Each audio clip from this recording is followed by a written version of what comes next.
Srimad Bhagavatam, Canto 10, Chapter 81, Sudama pastime continued. Here we discussed about how Krishna was thinking that let me fulfill the desire of my devotee, and in fact I'll give him something which even the Devatas don't have, opulence of that level. But before that, he wanted to accept the expression of love that Sudama had brought with him in the form of his rice. So we have Krishna and Sudama having a discussion, and we are on 10.81.8 right now. Itham vischintya vasanaj chirabadhan dvijanmanaha swayam jahar kimidam iti pruthuk tandulan. Itham vichintya vasanaj. In this way thinking, vasanaj, the cloth garment, chirabadhan, which was actually the cloth was used to bind the gift of rice, dvijanmanaha, by the Brahmana. Swayam jahar kimidam, swayam jahar, he himself took. Kimidam, what is this? Iti, what is this? Pruthuk tandulan. So Krishna is so eager. Sudama is reluctant and Krishna is insistent. And we see this amazing dynamic in the relationship. Normally, if somebody is not ready to give a gift, then we don't think of forcibly taking a gift from them. Even children, they may ask, if it's in the West, if it's Christmas, they may ask, no, what have you brought for me? Or what has Santa Claus brought for me? Or in Diwali or some other occasions, or on the birthday of the kid may ask, what have you brought for me? But normally if somebody is unwilling to give a gift, it's considered impolite to just forcibly snatch a gift from the other person when they are not willing to give it. But what would normally be considered in normal situations, what might be considered impolite, in this particular situation, it is considered, this is a special situation between Krishna and Arjuna, and in this situation, it is considered extraordinary, it is considered far from impolite, it is considered a expression of love. Krishna's love for Sudama is so much that he is eager to know, what have you brought for me? Now, it's interesting that just in the previous verse, there was the word Sarvabhutat Madrek. It is described that Krishna sees everything. Krishna knows everyone. So, in one sense, we can say Krishna knows what Sudama has brought for him. And yet Krishna is eager because for him the primary concern is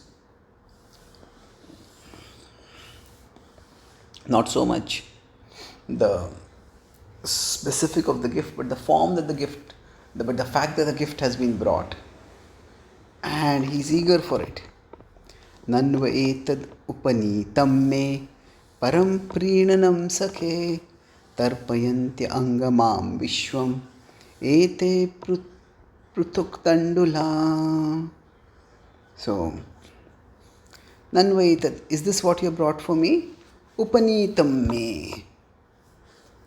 This is what you have brought for me? Param prinanam sakhe. This will give me the supreme satisfaction. Tarpayanti angamam vishwam. In fact, they will not only satisfy me, but ete pruthak tandula. So he says that this will not only satisfy me, this will satisfy even the entire universe. So now when the word Vishwam comes up over here, that reminds us of something significant. That is the Yasmin Tushtam Jagat Tushtam. Krishna has earlier satisfied all the Brahmanas by taking a little morsel from Draupadi, and by that all the sages headed by Durvasa who had come there, everyone was satisfied. So that's the time when that's the occasion from which that famous aphorism comes up. Yasmin tushtam jagat tushtam. So what Krishna has actually demonstrated earlier through the pastime with Draupadi while she was in the forest, now Krishna is specifically stating that over here.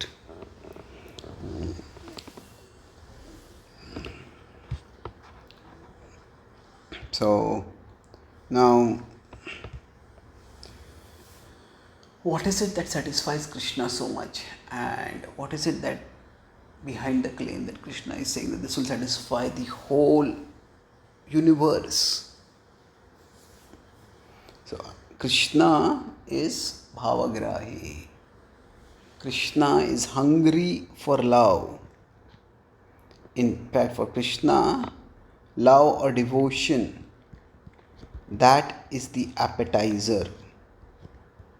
That is what stimulates his appetite.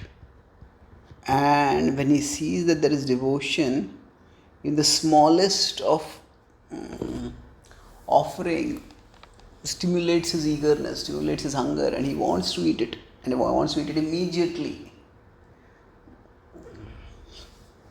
And if we consider Krishna is the root of existence, yathataror moola nishechanena trupyanti tatskanda bhujopashakha pranopahara chathendriyanam tathaiva sarvaranam chitejya. There is the celebrated verse from the Bhagavatam that when the root is watered,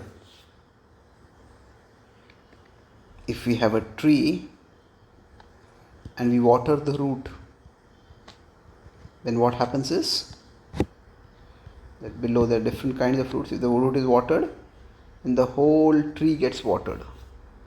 The water spreads in appropriate form to the entire tree. So Krishna is the root of existence, and in that sense Krishna is saying that this will satisfy not only me, but this will satisfy everyone. And he is saying param prinanam. It will not only satisfy me, but it will supremely satisfy me. So param prinanam is an extremely endearing one. If we invite a guest to our home and we offer them food, and then they may say, I'm satisfied. And that is itself a source of joy for us to hear that. But if they say that I'm supremely satisfied, there's no other home in which I have been satisfied as much by the food that I have eaten. So that's probably the highest compliment that the householder can get from the guest. And if that guest is a saintly person, then that is even more a sign of immensely auspicious blessings coming their way. So here This is Param Prinam is not just supreme satisfaction, but it is that the fact that there is supreme satisfaction means there is supreme blessing to come, because a representative of God is satisfied, and not to speak of God himself being satisfied.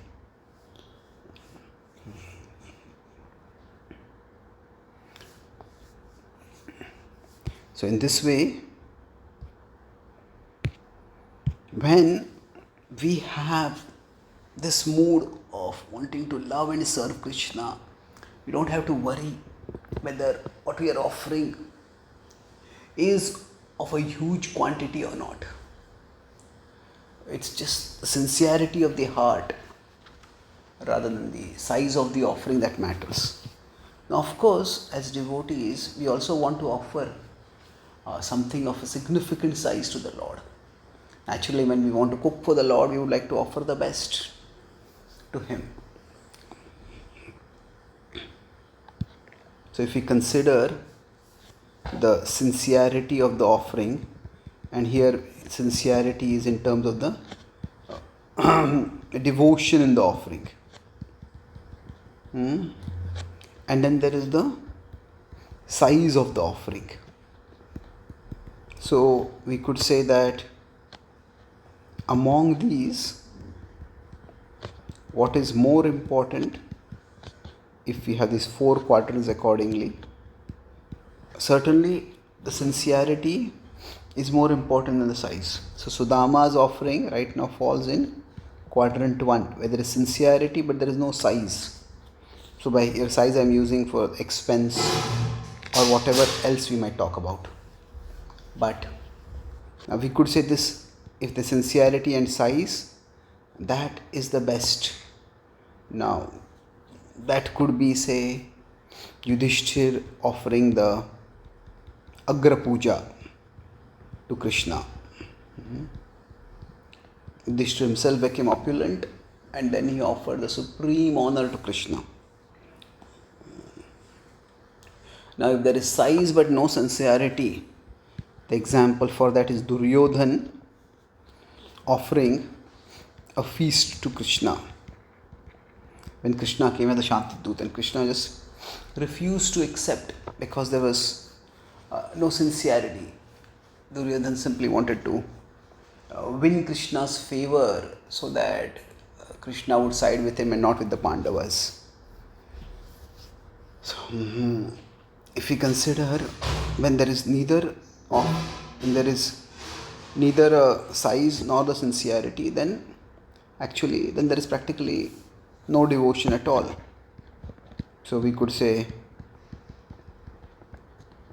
this is in one sense the worst situation, but it depends. The third could also be the worst, because sometimes the third could be more hypocritical and deceptive.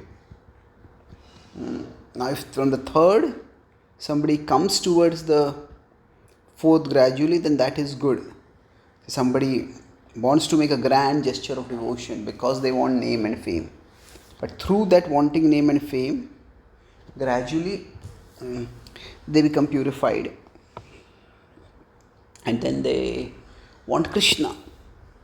So that is good. From impure devotional service they come to pure devotional service.